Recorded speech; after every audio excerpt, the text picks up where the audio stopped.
Hello everyone, this is your Hydra tutorial number 5, and in this video I want to go through some of the functions we left off in the material, the web page I shared with you. There are some functions that are not covered, but we can look into this API page or Hydra functions page, which I created together with Olivia, who is the creator of Hydra. There are some things that we didn't cover or some minor things that might be interesting for you, but let's take some time to go through them before we go to blending and modulate, which is a big topic. Especially modulation is a big topic, so we definitely need one video to cover it.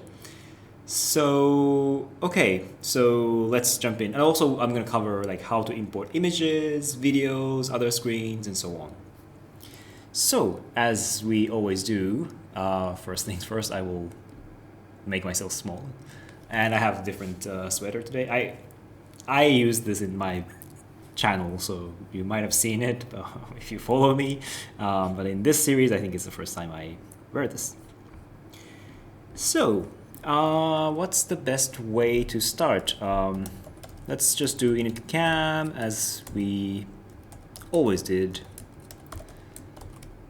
Like this, and of course, okay, so actually this is an interesting thing to talk about because now it's not what I expected, because the example that randomly showed up on Hydra page, they already do some advanced techniques like using different buffers like blending and so on. And as you see, this is not the webcam. There's already a lot of modulation functions happening. So in that case, easiest way to like fix this problem, so because I want to see myself first. I mean, this is cool, but I don't have no idea what to do with this.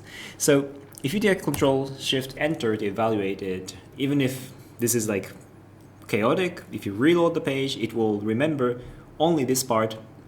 The problem is that the code that was written before is also like taking into effect. So that's why like they're like competing and doing some well, not competing, but they're like stacked on top of each other. So that's why like it's not doing more than what is written on the page. So don't panic. One way is to like refresh the page. That will probably like show just my image. The other way would be like, if you don't want to refresh for some reason, then you can copy it, press the trash can, or you can also do this. I think I briefly mentioned hush function to refresh everything, and you copy paste or paste what you had before, then it works fine. So this is me, and now Hydra functions. So I think I covered everything from the source, except I think prev is actually not really working. So that's why it's grayed out. Other functions you can click, and then you can see all these. It shows up at the top. Examples. I think the layout will be different because now I'm magnifying or making the font very big because of the video recording. But if you're not doing this, if on the mobile, I think it's look the same, similar, like that's like stacked on top of each other. But if you see, I can do it here. Yeah, like this is how it would look on your page. So don't panic. It's just like layout that changes with degree of the size of the font. And now, so we did noise, Voronoi, OSC, and so on, everything we covered, and geometry. So this is actually like the way like the order is different, but basically the way I introduced the functions, I started with the colors and then geometry and source.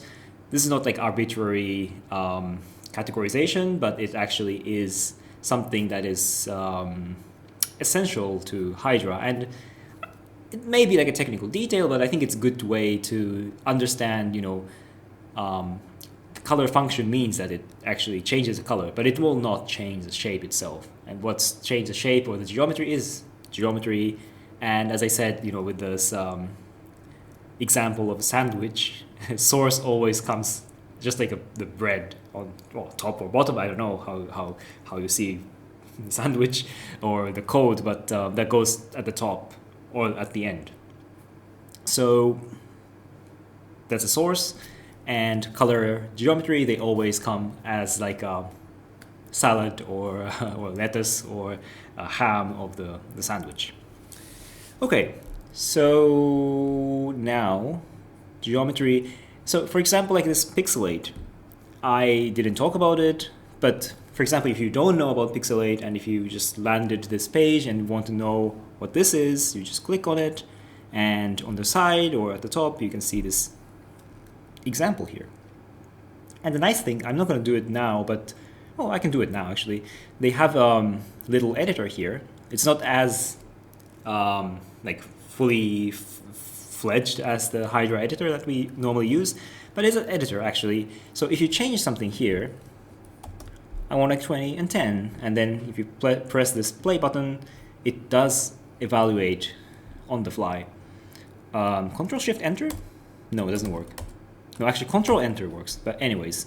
But this is not like, because it's not going to save anything, you cannot download it and so on. So, but still, like you can press this spaceship button. It says Open Editor. It will open up new editor, and it contains the code that is featured here. So I'm going to use this just basic way. You can always copy and paste. So I'm going to copy it, and I'll just paste it here and evaluate. So because it's because of the aspect ratio, now it looks pretty much square. That's kind of cool. That's just accidental, but if you do 2020, then it's kind of like stretched, because that's also the difference, because this aspect ratio here and aspect ratio on my window is different, so the shape looks different. But always you can use the scale function to fix the aspect ratio. Okay, so in this example, it uses noise as a kind of starter, or the bread, and pixelate that comes in the middle and uses output. So basically this is the interesting part. Like we want to learn how to use pixelate. So the way I would use it is I'm going to pixelate my image of the webcam. So I'm going to just like inject this here. Again, you can use it without any parameter. That will just take default parameter, and it happened to be 20 and 20, if I remember correctly. Yes, so it doesn't change. And you can probably guess that if you make it big, you start to see the shape, because it's basically making this pixelation by like 200 by 200 grid. And if you do this 20 and 20, that's 20 by 20 grid. So these like boxes or rectangles or whatever, there are 20 of them on the horizontal axis and vertical axis as well. And of course, you don't have to stick to the same number, right? So, and that's something you want to like experiment, because if you actually make it like super big, that will not pixelate like virtually or basically. I mean, it is not pixelating anymore. Like you can see as how I am just stretched. And if you just want to pixelate on one axis, you can do like this, for example, or even like this. And that's something super interesting. You're kind of like pixelating just in one axis, and you can flip it as well if you want to flip it, or change the axis. It was not Control Shift Enter, so you can do this kind of thing as well. So I'm kind of like jumping from one side to another. So that's something like I can do with pixelate. That's super cool. And of course you can do like super like sparse, coarse. What's the right word? I don't know. You can do this as well, which is actually super interesting, thanks to my sweater. Wow. You can kind of like play with the color, because actually something to note is that it's not like averaging the box. So that's why it's just like sampling what's in the middle, if I remember correctly. So it's not gonna like, in the corner, like where I am in the video, you can see my sweater, and you can see that it has this purple, red, blue colors, and it's not like average them in the, within the pixels, but it just samples in the middle of the box. So that's why like it kind of gives this kind of very saturated, nice color. Otherwise it will like become like grayish, brownish. It doesn't look super interesting. So for example, given that, I don't always have to use source, right? Source webcam, right? So if I use like OSC, you can do something like this, and then we learned that if we give like 1.5 or 1.6 in the third parameter of OSC, that changes the color, and that looks like this. It's kind of fading, so it's not like jumping through different colors, but each box has this kind of like fade in and out.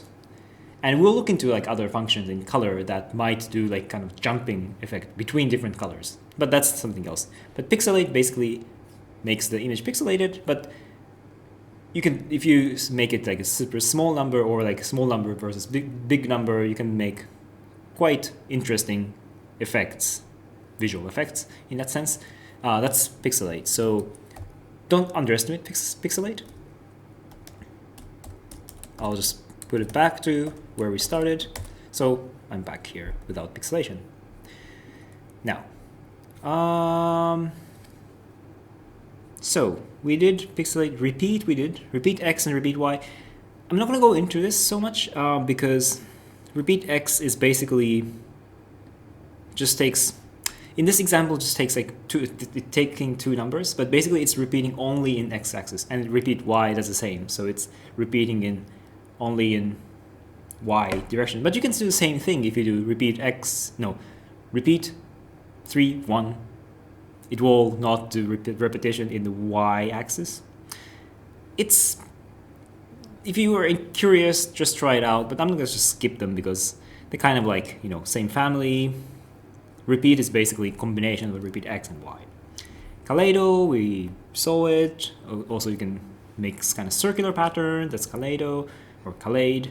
Scroll, we saw it. No, actually we didn't see it because we saw scroll X and scroll Y. So I did the opposite for repeat and scroll because we saw repeat, but we didn't see repeat X and repeat Y. We saw scroll X, scroll Y, but we didn't see scroll because I feel like it's more intuitive to use it that way because scroll actually, you can like combine scroll X and scroll Y, like packed into like one function, but it's gonna be the same if you do like scroll X, then scroll Y. So I wouldn't really like promote or endorse scroll, but if you like to kind of like, in some cases it might be useful to kind of pack them into one function as scroll, but you can do the same thing if you change scroll X and scroll Y. So I'm gonna just like leave it to you if you want to try it out. Just check the example here. Also, like there are some of the functions. This one's just one example, but for example, Kaleido, it has like 2 examples. So this is like making this circular pattern with Kaleido 50, but in this other function, actually you're like they're chaining 2 Kaleidos, Kaleido 4, and it start to make more intricate pattern. So something to check out. Now, so that was the geometry. So geometry, we don't have like many functions. Pixelate we didn't talk about, but it's quite self-explanatory. And color. So color we have posterize, and that's the one that I wanted to mention in terms of like jumping between colors. So what we saw here with OSC, it's kind of discrete in a way that this chunk has different, like each of them has like assigned color that fades in and out. But if you do posterize, it has very different visual effect that it will kind of like make discrete colors. So if you count number of colors in here, now it's like so much limited. Like originally it was, and I can make it, originally it was like this. I can make it slower, or I can even stop it, right? And then if I say like posterize, now we have like only like a set of colors, basically. You kind of like, pixelate is like making this discrete spatially, but posterize is about colors. So, and also like this first function sets the number of bins so that when we say bin, it's not a trash can, but number of like how to say, available like set of colors. And that's for RGB separately. It's a bit confusing. Maybe I don't have to use the color first. So if you say like this, like normal OSC, and if you posterize it, it gives only like two colors, like grayish and black. And a bit of problem with this posterize is that it makes it, the way it's implemented, because of that, it makes it a bit dark. So it kind of like lose the brightness. And you might want to like add this like brightness function that will come up. You might want to like add something so that you can kind of multiply the color and make it a bit brighter. But basically the idea is that it will like make the color discrete, like let's say black and white. It's like thresh, but the difference between thresh and posterize is that posterize, you can select the number of bins. So this time it's 3 of them, so it's like lighter gray and black. And you can do it more and more and more until like you have the original image almost, like 100 bins. I mean, if you say 255, probably that's like close to the original one because we were working with RGB, like 255, or 256, I think, like that kind of color space. So now we don't recognize any difference from the original one, but if you say like, I don't know, 16 or something, you can see, maybe this is more interesting, that you can see like this kind of like discrete colors. And again, you can do it with different colors, then it will apply in separate RGB channels. There is also second parameter, which is gamma, and sometimes you want to like experiment with it because this kind of like changes the gamma, like this, like a curve, I think, of like how to posterize it, discretize it, and it again, like, you know, as you just saw, it really like changes the visual outcome. So you might want to like tweak with it. I probably will want to stick to like between 0 and 1. If you do like -1, probably it's doing something. Maybe. Okay, this may be interesting. Actually, I never saw it before. I never tried it before. This is actually super interesting. So you might want to try it out with the second parameter as well. Okay, this is super interesting. Wow. Okay, cool. So that's posterize, something to learn every time. And we're going to shift it shifts the color basically, and it does funny things. I'm gonna skip it because I'm not 100% sure what it does, and it's very funny. Invert, did we try it? I think we did, but basically it inverts the color. So that's it. It kind of flips, like white becomes black, black becomes white, and red becomes cyan, is it? Probably. So just basically, like, you know, flipping this RGB, brighter ones becomes darker, darker ones become brighter. Contrast, did we do it? I forgot, but basically, I don't know what's the default parameter is, 1.5, something like this? No. And you can actually see the default parameter in here as well. So yeah, it's actually 1.6. So and you can see how many parameters it takes. It kind of gives a little bit of, you know, explanation by amount. So it's the amount of contrast. And you can see that, kind of make it less contrast by making it closer to 0. So now I'm kind of like, it's not fading, but, you know, closer to gray color because that's like 0 contrast. Now you don't see anything. 1 is normal, and if you make it more and more contrast, then it becomes like the brighter ones become even brighter and darker ones become even darker. But this is, you know, you know it from like Photoshop and GIMP and so on. So probably it's quite self-explanatory. Just to know that the middle point is 1, so there's no change if it's contrast 1, and less contrast is towards 0, higher contrast is towards bigger number, whatever it is. You can go crazy about this. Okay. Now brightness is, you can use it. To me, it's a little bit tricky one. I use it in very specific way in, how to say, modulating in a very specific way.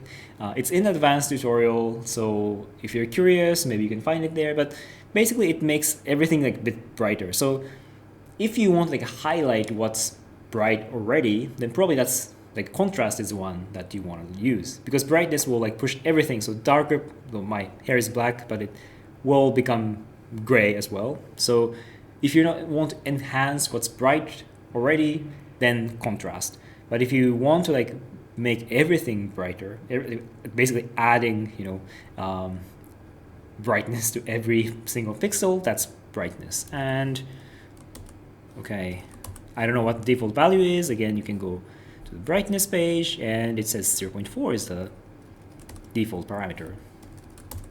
True. And for example, if you say 1, then because we're working in this like RGB space that is like 0 to 1, so if you add 1 to everything, then everything is white, because everything is like exceeding 1 now, or at least 1, so you don't see anything. And the same if you do -1, everything goes black.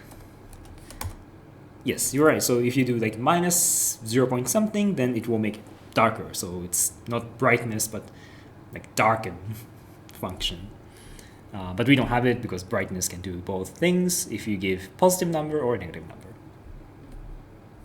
Okay. Luma, we saw it. Yeah, we saw it. Just like Thresh, but we'll come back to it when we do the blending or layering. And Thresh, it's kind of like a sibling of Luma that we saw. Color, we saw. It was the first thing we saw, so no need to explain. Again, you can see the default parameters here. Now you can see that it's RGBA. And yeah, you can change separate channels individually, even alpha channel, which is handy if you want to use blending, layering. Saturate, we saw it. Hue is a fun thing. Colorama, we saw it. Some, so the rest, some is not even like grayed out. I think it's not really working. RGB, they're quite like very specific ones. I use it in the advanced tutorial, but here I'm not going to use it. But and Colorama we saw it, but Hue is a really fun thing that you can use. So basically, oops, I do Hue and it's not invert. The default parameter is 0.5. It was not. We can check what the default parameter is. 0.4 actually. Good to know. So Hue 0 is not going to change anything. And if you start to increase it, it will shift the hue value. So the hue value is like, it's not about like white or black, although some people think white and black is kind of hue, but it's not. Hue is like more like red, blue, green. And when I say red, it's about, dark red or bright red or whatever, light blue, dark blue. These are all like blue. Light green, dark green, they're all like green. That's kind of like, that's a hue we're talking about. And we're just like shifting these. So the lighter one remains lighter, but the kind of like the hue, so red becomes like, it goes like on the spectrum of the rainbow, right? So red becomes orange, yellow, green. I mean, depends on the language you speak or perception you have. It might be different, but basically on the color, like it's not about qualitative, but they have this formula that can change the hue. And like my nails are blue, but on hue 0.2 you can see it's purple. And if it's 0.3, then it becomes more pink. And it kind of like gives like quite big, like even if you're changing like 0.6 to 0.5, 0.6 to 0.65, you see quite like a drastic effect visually. So you might sometimes want to like fine tune it, but it's really fun to work with hue. One thing to note is that if the input image or what's preceding, if it's like grayscale, like OSC, then no matter how you change hue, it will not affect. You want to give something like this kind of colored texture into it. Or I can demonstrate with gradient.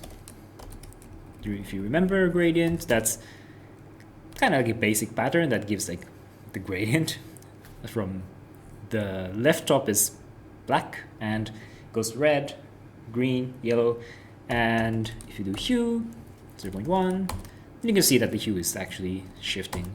And again, like this black part remains black, but the rest changes hue. And actually this is kind of interesting. It kind of gives like a spotlight, theater light kind of effect visually. Maybe interesting to experiment. As I said, gradient goes well with like repeat, for example. Yeah, this is kind of interesting. So something to try out. In fact, like this is a little bit nerdy, but if you use colorama is like shifting hue, saturation, and brightness like individually, so like decomposing the color and putting them back again. So it's actually affecting the hue value as well. So just so you know. Okay, so that's it. I covered quite a lot of things. One more thing to add that I kind of left off is I said I explained everything about source, but not quite, because okay, this is about feedback. I'm not going to talk about feedback right now, but we're always like sticking to this. Yeah, this first function here, and this is also explained in here, external sources. Initcam, well, it actually comes first, but basically, yeah, hello, little version, and you know this is kind of something we're familiar with: S0 initcam, source S0 invert out. But actually, in this line or in this line, we're saying that let's go back to this so that we know that we're working with this. So we're saying that S0 is going to be connected to the camera, which is the webcam. And as I explained before, if you have more cameras, you can use like initcam with 1, 2, 3 until you find the right one. Default value is 0, so we're actually using the first one, whatever in the list. It's quite arbitrary, but most of the case it's the embedded webcam. But if you don't have an embedded webcam, it might be the webcam that's connected via USB or something. On Mac, it might be your phone that's connected via Wi-Fi or something. But you can address with the index here. And just like initcam, there are other functions. For example, initImage. And initImage is probably something very exciting for some of you because you can load image. But there is like a little asterisk. So let's just try this. So because there is like already an example here, I'm just gonna copy it and paste it here. It's a long line, but because of this URL, right? So far, actually, this is something to add that almost all the time in Hydra, we work with numbers. So we had like color 1, 0, something. So always like we just put these numbers, right? But in JavaScript, we're talking about Hydra, but it's built on top of JavaScript. And JavaScript has several types. Like can be number, can be a string. I'm not going into detail because I'm not an expert in this. I don't want to teach something wrong. So if you're curious, please check out other tutorials or official text, or how to say, like a manual on Mozilla that will explain everything for you. But what I can say is that, so I'm going to go back to this. If you have a string, you can wrap it with, well, when I say string, anything that is like a text. And if you say like URL, it's kind of a text because, you know, it's a sequence of characters. It's not a number for sure. It's something else. And if you want to say like hello, like if you write hello, that's HELLO, that's like a string or text. But we say string in programming language, in this programming language, specifically in JavaScript. So we can't just like put the URL here because, I mean, it's practically like, it's very confusing because this, so what is like init image? Is it a string or is it a function? What is S0? So just to avoid this confusion, we always put this double quote, or it can be single quote.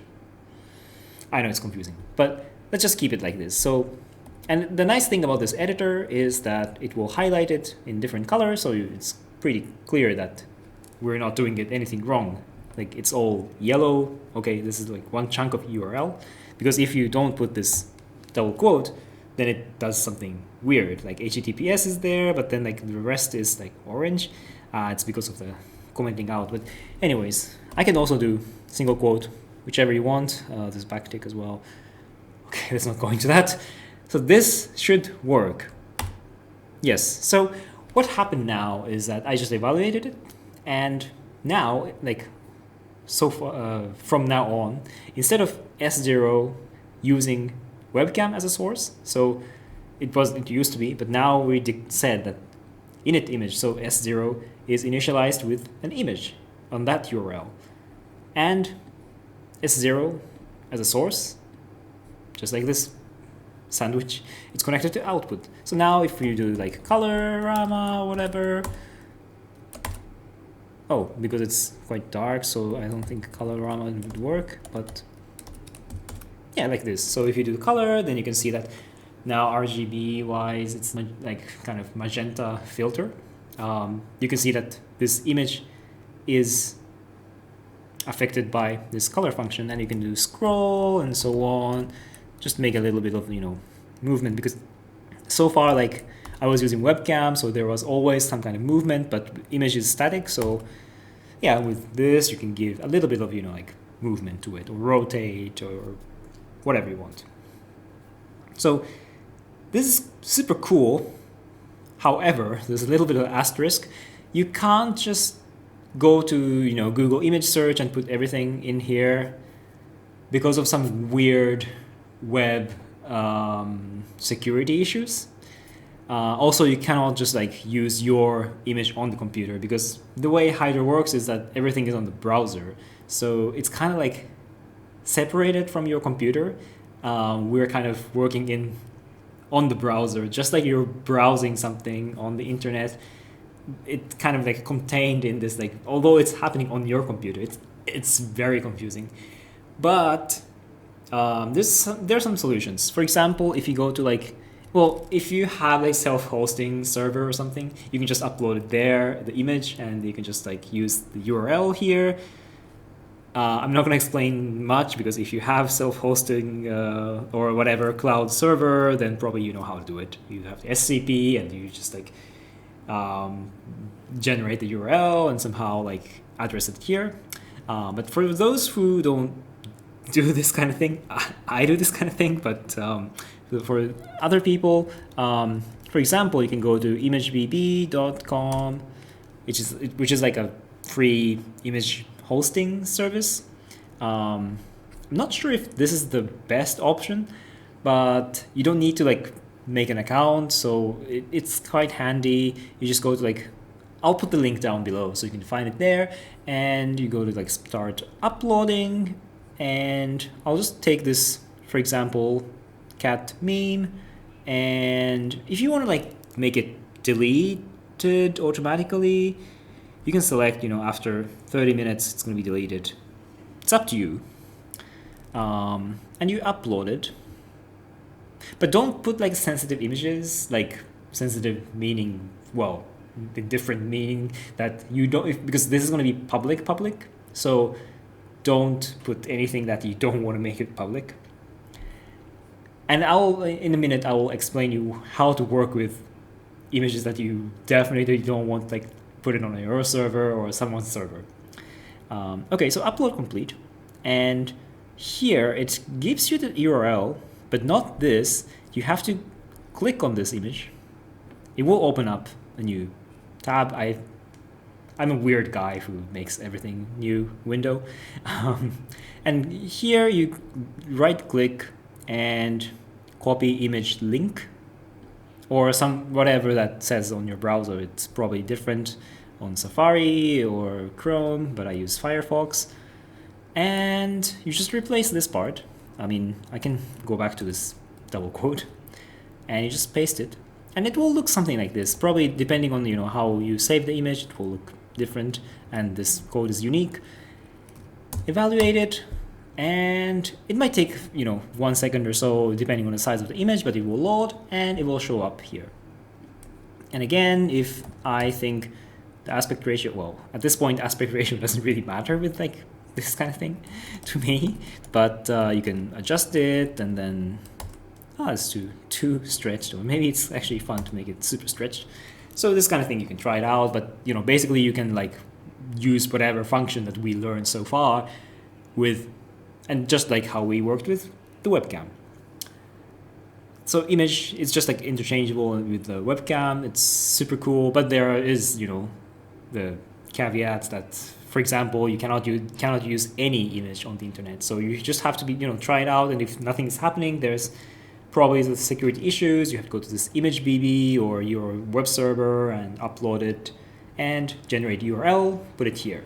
So that's something to know.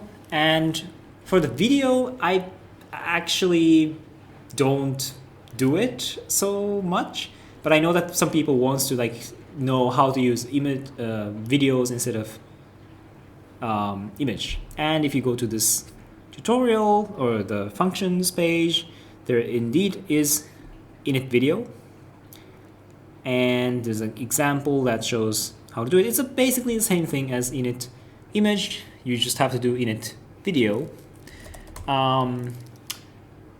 Again, if you have your server, just go for it. And if you don't have your own hosting, then one way is to use archive.org. Again, it's going to be public, so whatever you want to make it public, you can use that. And I'm not going to explain it here because I'm not super familiar with this process, but already Flord made a video on it. So I will just put a link down below so you can check it out, how to do it. And she explains how to do it with init video. And it's the same thing. You just generate a URL and you put it here, and you can use it just as how we did with webcam or init image. Simple.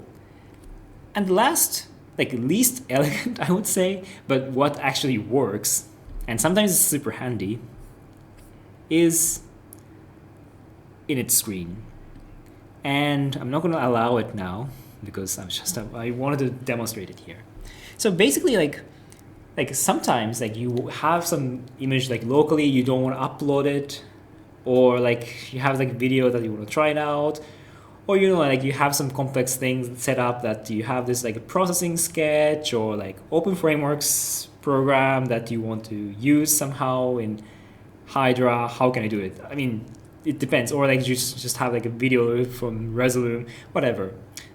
So you have like basically a window in your computer, and you want to use it somehow, like pipe it into Hydra. And in that case, what you can do is init screen, and this doesn't take any argument, probably, or parameter. It's because it's going to ask you. Like this is the first time that Hydra will ask you something that you try it, and then okay, I think I didn't allow it first, so I'll just Control-Shift-Enter first, and then I reload the page. So microphone thing is a normal thing that I usually don't allow it. Oh, it's funny that it's not. Yeah, it's gonna ask you. I had to like evaluate this again, and now it's asking allow Hydra Ojak XY to see your screen. So this is something I expected that's gonna happen, and for this I I just saw a video on my computer that's like super old one. I was like demoing something, connecting the touch OSC kind of thing to computer, whatever, a little video that I can loop. And what I'm gonna do is back to the screen. So when you do init screen, the program that you want to use should be open already. The window should be open, and I know that it's vid 2017, something that's being MP4, and it can be VLC, QuickTime Player, whatever, whatever window. You just click on it, just make sure that you know the title of the window so you can like select it here, and it goes like, it shows a preview, and mute website notification. I mean, this probably doesn't matter. Anyways, I'll allow it, and well, it's kind of like, whoa, what's happening? Because now this window that is being screen captured comes on top again. So that's why it's a bit crazy, but yeah. So I'm gonna just like play it, and I probably should loop it. So, oops, how do I loop it? No, view, loop, and I play it, and now you can see that, oops, yeah, it's showing up on the Hydra.